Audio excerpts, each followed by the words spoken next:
And we are live on Infernal Shrines here in Week 5 Chair League Division 1 Heroes of the Storm. My name is Terrace Baz, and tonight I'm bringing to you a match between main tank Harambe on the blue team and Wukong Nation on the red. Both teams, as far as I know, new to Chair League this season. They may have players that have played on other teams. But as a unit, this is both of their first venture into Chair League, and both have had kind of a rocky start so far. Both teams currently 1-3, looking to slot in a few more wins to try and come out of the season on top. But it should be a pretty evenly matched bout. Looking through some profile scouting while we were waiting, and both teams. A plum with platinums and diamonds. I think I might have seen a gold on one side or the other. But fairly even matched as far as I can tell. So it should be pretty competitive. Ragnaros and ETC, the bands here on Infernal Shrines. Ragnaros definitely just a horse. Able to do a whole lot of effort and really does pretty well mopping up those ETC. A hero that a whole lot of people have experience with, so if you don't know what to ban something that's likely to have some representation on the ETC. Also good at diving in there and isolating somebody from the rest of their team. And Malfurion, the first pickup for main tank Harambe, and as far as supports go, definitely still a priority pick. I think there was some scare that Lucio might have been a force to be reckoned with when it came out, but now he's all right. He's pretty good. Malfurion, no one does the things Malfurion does better than him. So it's for the moment at least, he still gets to keep his place atop the throne of supporting. Zarya and Rhaegar, the picks for Wukong Nation, and that's definitely going to give them a lot of tools to park someone squarely in the middle of the danger zone. And we'll have plenty of opportunities to pick up someone down the line. I'm not quite sure who they would pick. Generally, I don't. That's all the way from the trenches of Gold 2, where I play, but I don't know. Don't normally see a first pick Zarya, although the Rhaegar is a good answer to Malfurion, because you don't want to get through the bans and then have another support taken off the table. Kind of have to pick it up now if they first pick Malfurion.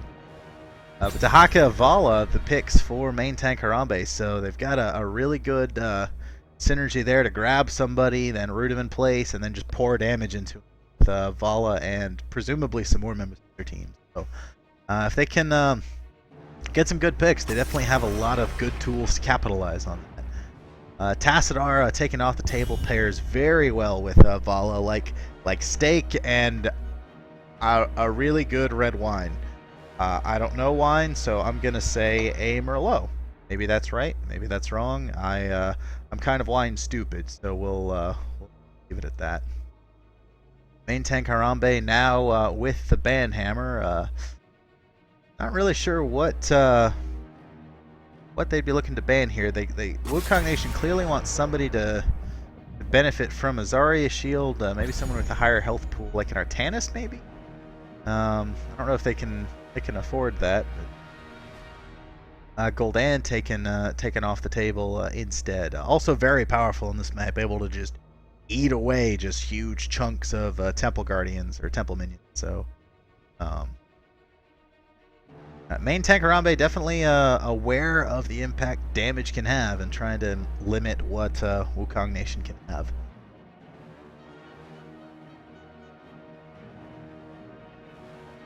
They are on the button here, and I don't know if they're trying to set up for some sort of concealment pick there at the end. They've got a pretty solid core team.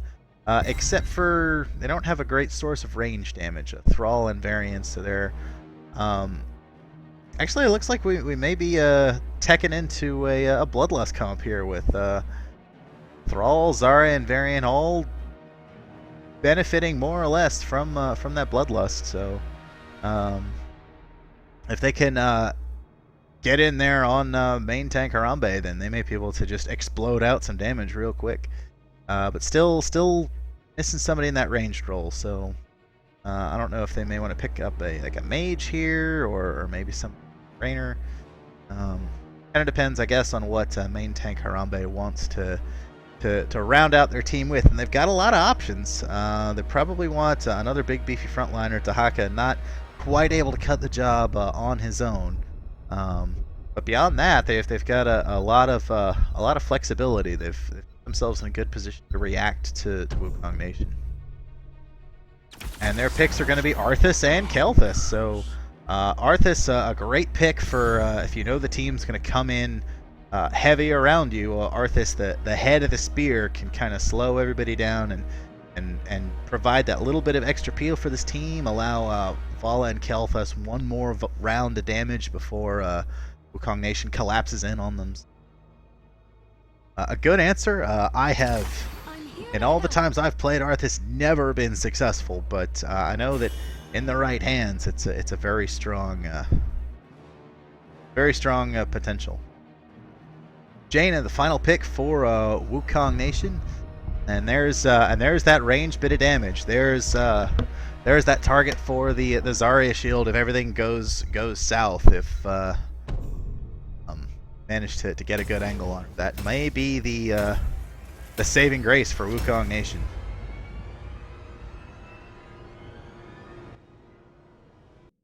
So looking at these teams, engagements are going to be awfully scary because Wukong Nation doesn't have a great, when they're fighting, they're committing pretty hard to the fight. So if they can get those early picks, that's going to leave them in a great position. But they've got to pick their moments well, because it doesn't take a whole lot for it to go very south very quick.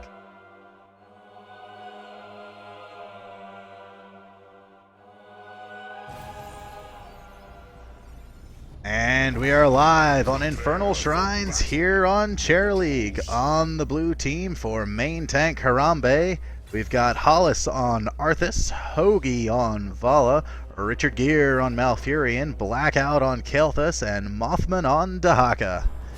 And for Wukong Nation on the red team, we've got Emsa on Thrall, Durkark82 for Rhaegar, Rovin on Jaina, Crazy Mage on Zarya, and Megalomania on Varian.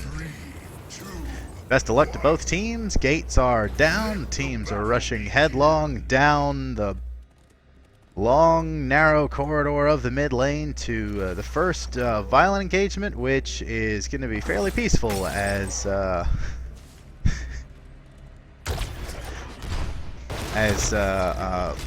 main tank Harambe takes a position up in those bushes, trying to see if they can secure an early pick, but no. Wukong Nation playing very safe, not affording them a good chance to do that. Here comes the damage pouring down onto Hollis. It looks like he might barely be able to escape here. Thrall in hot pursuit. Lightning not quite able to finish it off, but Thrall is going to be the first takedown of the game. Almost getting that pick on Arthas, but just coming up just a tiny bit short and going an inch too deep. Speaking of an inch too deep, Jaina taking a whole bunch of damage, but able to escape as the rotation comes down from main tank Harambe. So looks like we're going to see up in the top lane Dahaka v Rhaegar duking it out as best they can, and we've got some kind of a strange rotation, strange split here from main tank and Wukong, as looks like they're kind of staggering their four-man across both lanes, trying to figure out what the other team's doing, making sure they are able to respond to wherever the pressure is going to come from.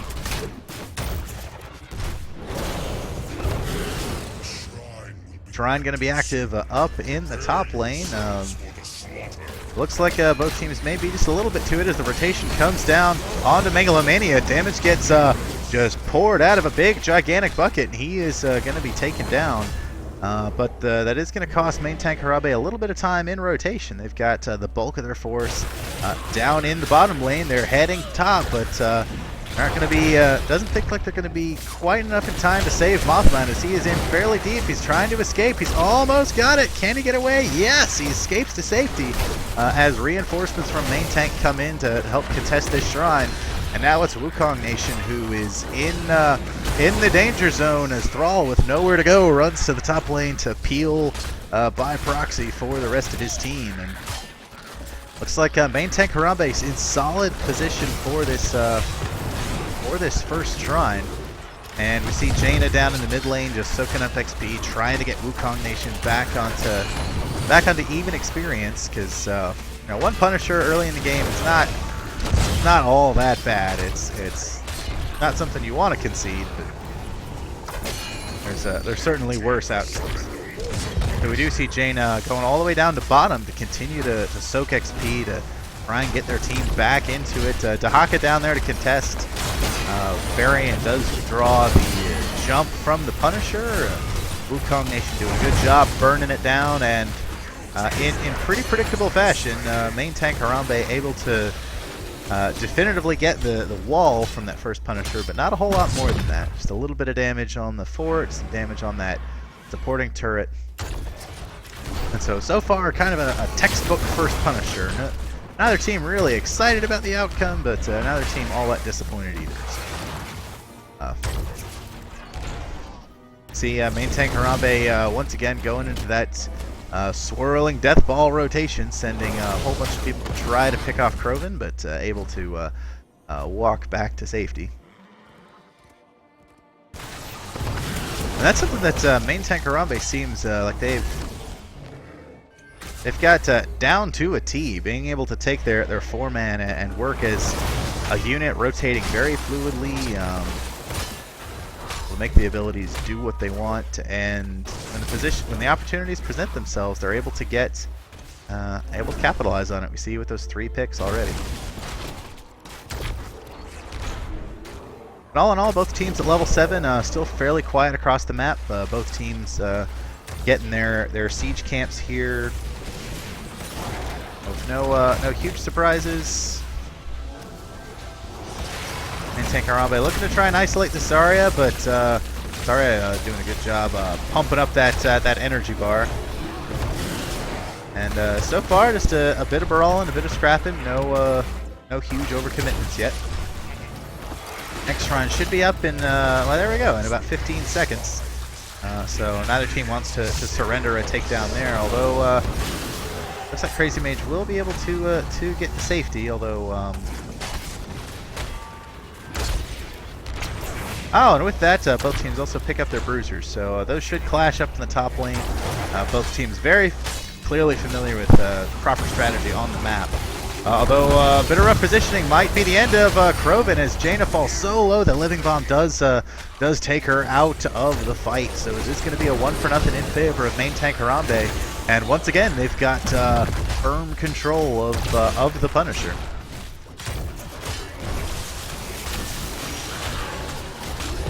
Zarya trying to lob grenades in, trying to steal any Guardians they can. And here comes the engagement.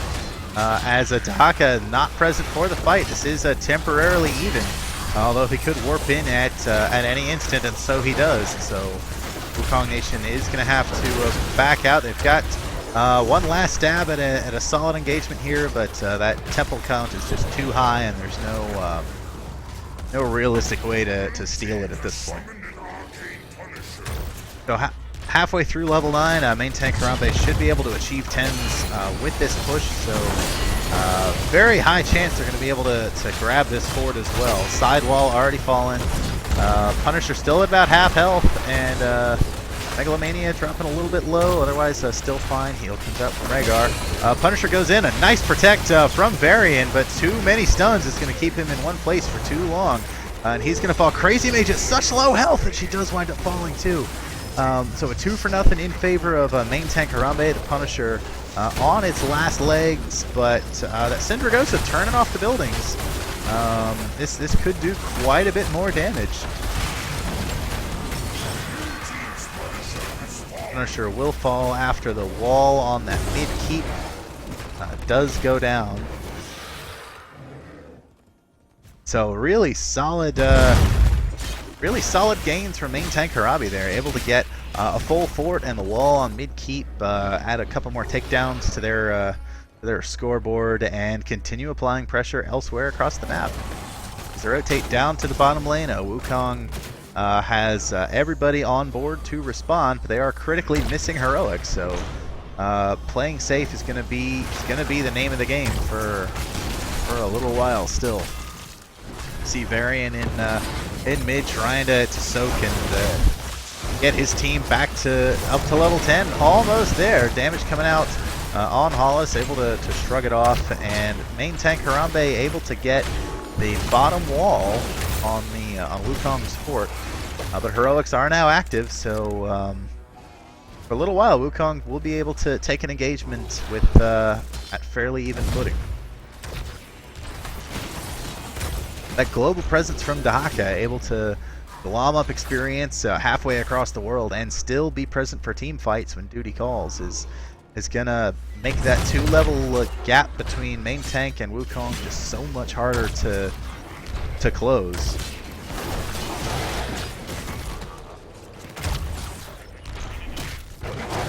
Here comes the push from Wukong Nation, trying to get some structure damage of their own.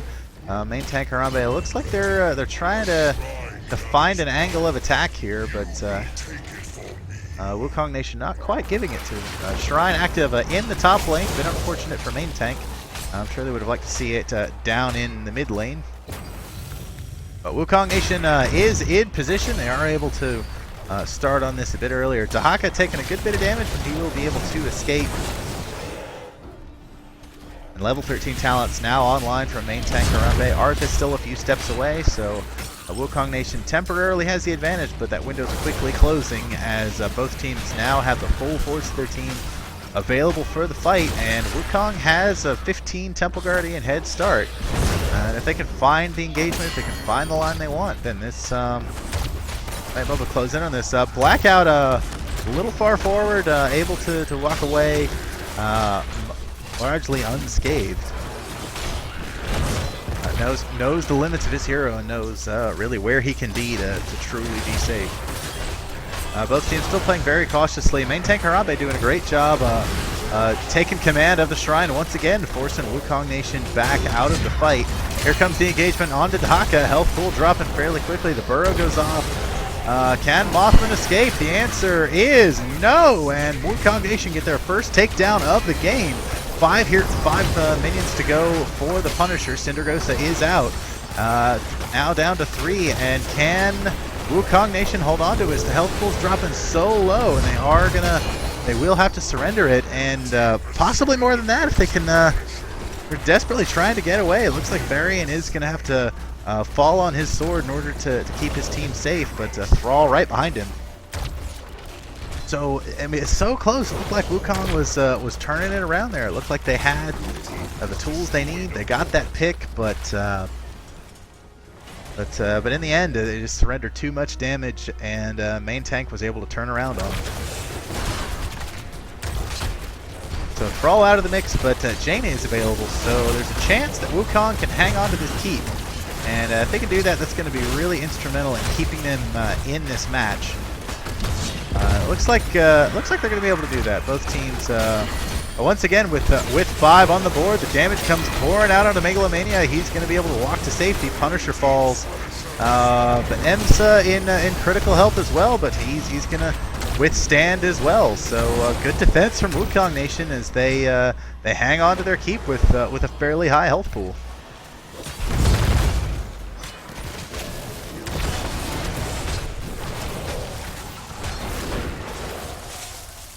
So we see main tank getting the freebie camp on the way out. You got all this offensive potential. Might as well use it for something. So no real gains going to come from that, but that's one less tool at Wukong's disposal. Oh, but Emsa able to pick his up, has to earthquake himself to safety, but the roots almost grab him, but able to get away. Nice escape from Thrall there. So we didn't see Bloodlust come out of Rhaegar here. It looks like it is going to be Ancestral Healing. which if main tank's plan is to lock down and isolate one target, maybe that's the correct answer. You know where that heal needs to go. It's also really hard to build yourself up for an engagement when you're 2 levels down. That really is a big all-in move. Like if you go for that and fail, then the other team can really just start to run over you at that point. So, Ancestral allows you to make a little bit more margin for error, but I think you have to hit a few more strides in order to really start getting takedowns with that. 3-level lead and a talent tier advantage for main tank Harambe. Shrine active here shortly in the mid lane as main tank looking to apply some pressure to the bottom lane. Looks like they are going to get a significant amount of damage on that bottom keep wall. Almost taking out both towers.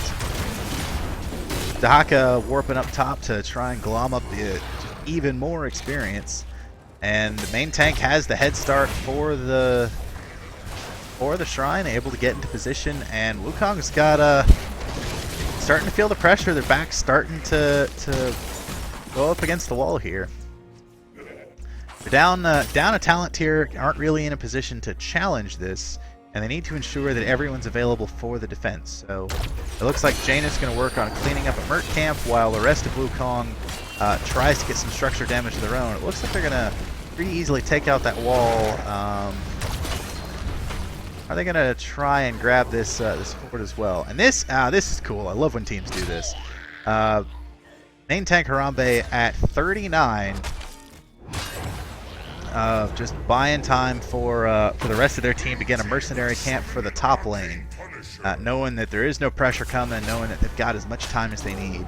They can really set up the board as well as they want. So they've got this massive push coming through mid and a Merc camp on its way down top.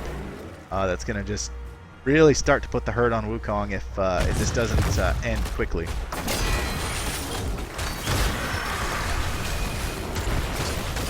Zoning comes out from a main tank Harambe. They should easily get this keep here in the mid lane. No significant damage on either side yet. Punisher starting to... Well, now he's going to turn his attention onto Rhaegar. The abilities do come out, and it looks like it's going to be Blackout and Varian. Oh, the critical Ancestral is going to keep Varian in the fight as Arthas falls. And a 2-for-2 across the board, but Wukong Nation at such low health. Jaina's very low. Varian winds up falling. Crazy Mage not long for this world. Punisher still going to town, and it looks like that's going to be the round for main tank Harambe and the match. So almost had the defense. Just if that fight was on even talent tiers, on even levels, then maybe Wukong could have really turned the corner and just gone off and gotten that team wipe and really started to apply pressure to the map themselves.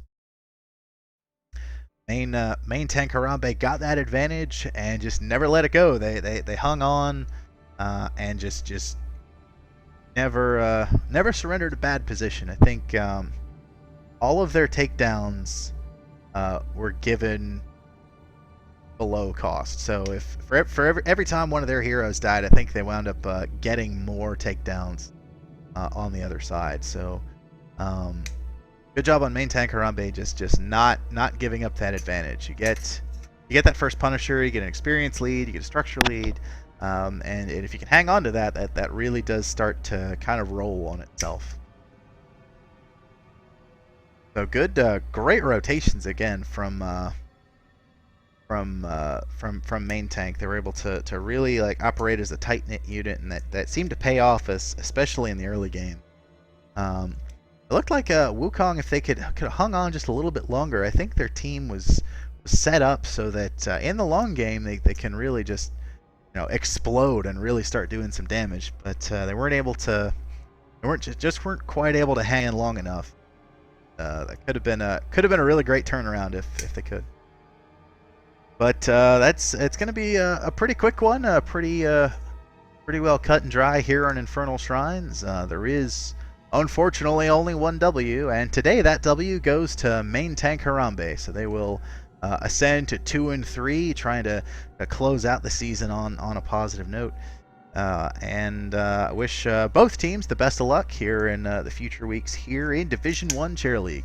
My name's Pantera Spaz, and I will see you in the Nexus. Take care.